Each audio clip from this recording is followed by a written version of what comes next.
سورۃ الفلق۔ الفلق کا معنی شگاف ہوتا ہے، اور مراد اس سے جو لفظی معنی شگاف ہوتا ہے، اور مراد اس سے صبح ہے۔ تو یہ بھی پہلی آیہ مبارکہ کا لفظ ہونے کی وجہ سے سورہ مبارکہ کا نام ٹھہرا۔ اعوذ باللہ من الشیطان الرجیم، بسم اللہ الرحمن الرحیم۔ قل، وہی لفظ ہے جو پہلے ہم نے پڑھا، کیا معنی ہے؟ کہہ دیجئے یا کہہ دو یا کہو، اعوذ، میں پناہ مانگتا ہوں، بے ساتھ رب کی، لیکن یہاں رب کا جو مضاف الیہ ہے وہ الفلق ہے۔ فلق کا معنی لفظی طور پہ جیسے میں نے عرض کیا لغوی طور پہ شگاف ہے، اور یہ جو شگاف ہے الفلق، وہ ایک خاص شگاف ہے۔ کون سا ہے؟ کہ جب رات کا اندھیرا چھایا ہوا ہوتا ہے تو صبح کی روشنی نکلتی ہے، اور اندھیرے کے اندر روشنی ایک شگاف ڈال دیتی ہے۔ اندھیرے کو ایک طرف مطلب ادھر اور ادھر کر کے درمیان میں سے جو ہے وہ روشنی جو نمودار ہوتی ہے، وہ جو روشنی کا شگاف ڈلتا ہے اندھیرے کے اندر، یہ وہ شگاف مراد ہے۔ اور اس وجہ سے اس کا جو ترجمہ عام طور پہ صبح کیا جاتا ہے کہ قل، کہہ دو، اعوذ، میں پناہ مانگتا ہوں، برب الفلق، صبح کے رب کی۔ تو سورۃ الناس میں تو پہلی تینوں آیات میں اعوذ والا پہلا حصہ جو تھا، جیسا کہ میں نے پہلے بھی عرض کیا کہ یہ معوذتین ہیں یا معوذتان ہیں، یہ دو ایسی صورتیں ہیں کہ جن سے پناہ ملتی ہے، جن کے ذریعے۔ تو وہاں تو 3 آیات تھیں جن میں اعوذ باللہ کا معنی تھا، لیکن یہاں پر ایک ہی آیت ہے، اور اس کے بعد جو 4 آیات ہیں ان میں وہ چیزیں بیان کی گئی ہیں کہ جن سے ہم پناہ مانگتے ہیں۔ تو پہلی آیت میں ہے کہ ہم کس کی پناہ مانگتے ہیں؟ برب الفلق، صبح کے رب کی۔ کہہ دو کہ میں پناہ مانگتا ہوں صبح کے رب کی، من شر، شر سے، من سے شر برائی، ما، جو، ما کے ویسے مختلف جگہوں پہ مختلف معنی ہوتے ہیں۔ ما کا معنی کیا بھی ہوتا ہے، ما کا معنی نہیں بھی ہوتا ہے، ما کا معنی جو بھی ہوتا ہے، ما کا معنی کون بھی ہوتا ہے، لیکن یہاں پر ما کا معنی جو۔ من شر ما، شر سے جو، یعنی اس چیز کے شر سے جو، خلقہ، اس نے پیدا کیا۔ یہ خلقہ فعل ماضی ہے، خلقہ اس نے پیدا کیا، ما خلقہ جو اس نے پیدا کیا، من شر ما خلقہ اس چیز کے شر سے جسے اس نے پیدا کیا۔ اب ہے ایسی کوئی چیز کہ جس کو اللہ نے پیدا نہ کیا ہو؟ کوئی بھی چیز، کوئی انسان، جانور، کوئی کیڑا مکوڑا، کوئی چیز، ہر چیز تو اللہ نے پیدا فرمائی ہے۔ تو یہ بڑا ایک جامع قسم کی پناہ مانگ لی گئی کہ میں پناہ مانگتا ہوں صبح کے رب کی، اس چیز کے شر سے جسے اس نے پیدا کیا۔ مطلب کیا کہ ہر چیز کے شر سے میں اپنے رب کی پناہ مانگتا ہوں۔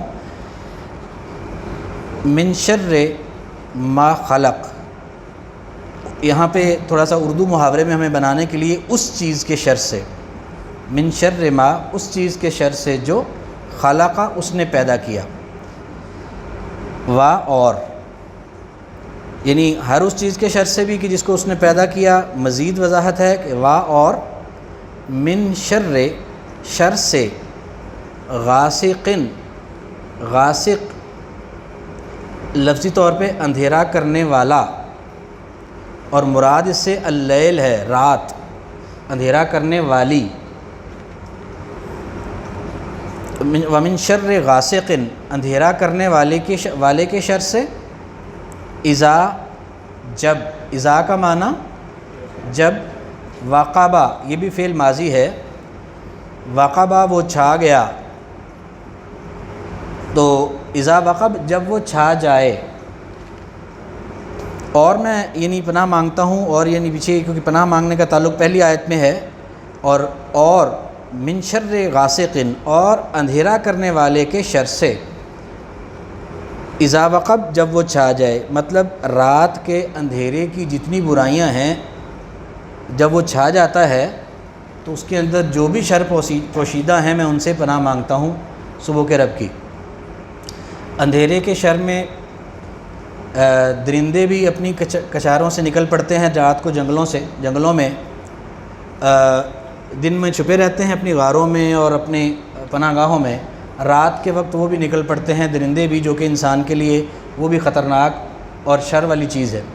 اسی طرح سے کیڑے مکوڑے جو ہے وہ دن میں چھپے رہتے ہیں، رات کے اندھیرے میں وہ بھی نکل پڑتے ہیں، سانپ بچھو اور اس طرح کے کیڑے مکوڑے وغیرہ، تو ان کا شر بھی اسی میں شامل ہے۔ اسی طرح سے پھر چور لٹیرے ڈاکو جو ہیں وہ بھی اندھیرے کا فائدہ اٹھاتے ہوئے اس طرح کے وارداتیں کرنے کے لیے اندھیرے کا استعمال کرتے ہیں، وہ بھی اندھیرے کا شر ہے۔ تو اندھیرے کے جتنے بھی شر ہیں اس آیہ مبارکہ میں ان سے پناہ مانگی گئی ہے۔ وَمِن شَرِّ غَاسِقٍ، اور اندھیرا کرنے والے کے شر سے، اذا وقب، جب وہ چھا جائے۔ وَمِن شَرِّ النَّفَّاسَاتِ، وا اور من سے شر برائی، نفاسات جمع ہے نفاساتن کی، نفاساتن نفاس کی مؤنث ہے، اور یہ نفاس بھی جو ہے یہ نافس کا مبالغے کا صیغہ ہے۔ نافس جیسے عابد عبادت کرنے والا، نافس پھونک مارنے والا، عباد بہت زیادہ عبادت کرنے والا، نفاس بہت پھونکے مارنے والا، نفاساتن بہت پھونکنے والی، اور نفاساتن کی جمع نفاسات بہت پھونکے مارنے والیاں۔ تو ومن شر النفاسات، اور پھونکے مارنے والیوں کے شر سے، اور یہ پھونکے مارنے والیوں سے کون مراد ہیں؟ جادوگرنیاں، اور صرف جادوگرنیاں عورتیں نہیں ہیں بلکہ جادوگر چاہے کوئی مرد ہے چاہے عورت ہے وہ اس میں شامل ہے۔ تو پھونکے مارنے والوں کے شر سے، بلکہ یہاں پہ کیونکہ مؤنث کا صیغہ ہے تو ہم والیوں ہی کہیں گے، اور پھونکے مارنے والیوں کے شر سے، واو اور من سے شر برائی، نفاسات پھونکے مارنے والیاں، اور پھونکے مارنے والیوں کے شر سے، فی العقد، فی میں عقد جمع ہے عقدتن کی، عقدہ اردو میں بھی ہم استعمال کرتے ہیں کہ یہ عقدہ حل ہو گیا، عقدہ گرہ کو کہتے ہیں، گرہ یا گانٹھ جو ہوتی ہے، جو بھائی جیسے دھاگے کو ہم گرہ لگا دیتے ہیں تو اس کو کھول دیا جائے تو کہتے ہیں کہ وہ عقدہ جو ہے وہ حل ہو گیا، وہ عقدہ کھل گیا۔ تو عقدتن کی جمع ہے گرہیں، فی العقد گرہوں میں، اور پھونکے مارنے والیوں کے شر سے، فی العقد گرہوں میں۔ عام طور پہ جادوگر اور جادوگرنیاں کیا کرتے ہیں کہ وہ دھاگے پہ، بال پہ، یا اس طرح کے وہ جنتر منتر پڑھ کے اس کے اوپر گرے ڈالتے ہیں، تو اس لیے یہاں پر خاص طور پہ یہ کہا گیا کہ اور پھونکے مارنے والیوں کے شر سے گرہوں میں۔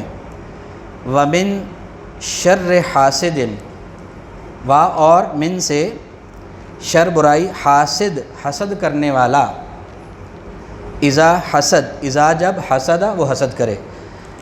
ایک تو جادوگروں کا جادو بہت خطرناک چیز ہوتی ہے، اللہ تعالیٰ کی پناہ میں ہم آئے اس سے بھی، اور حسد کرنے والوں کا جو حسد ہے، حسد کرنے والا کیا کرتا ہے کہ اس کو جلن یہ ہوتی ہے کہ کسی کے پاس کوئی نعمت جو ہے وہ ہے کیوں، وہ اس سے چھن جائے، اس کے دل میں جلن یہ ہوتی ہے۔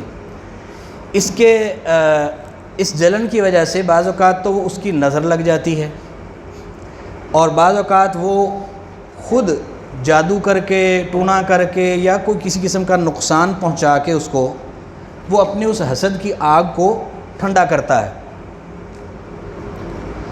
مثال کے طور پہ ایک اسکول ٹیچر تھے دوست، وہ بیچارے خود بھی ویسے فوت ہو گئے، ان کی وہ نئی motorcycle Honda C D 70 لے کر آئے، گھر کے گراج میں کھڑی تھی، اس کو آگ لگ گئی، تو بعد میں وہ کہتے ہیں کہ پتہ بھی چل گیا کہ لگائی بھی سگے بھائی نے، جلن تھی کہ وہ ملازم ہے، وہ بیکار تھا، وہ ملازم تھا، اس کے پاس پیسے تھے، اس نے موٹر سائیکل لے لی، تو اس بات کا حسد تھا کہ اس کے پاس موٹر سائیکل کیوں ہے۔ تو جو حسد کرنے والے کا شر ہے اس کی مختلف صورتیں ہیں، یہ نوبت قتلوں تک پہنچ جاتی ہے، اور بہت بڑے بڑے بھیانک جو ہے وہ وارداتیں ہو جاتی ہیں صرف حسد کی بنیاد پر۔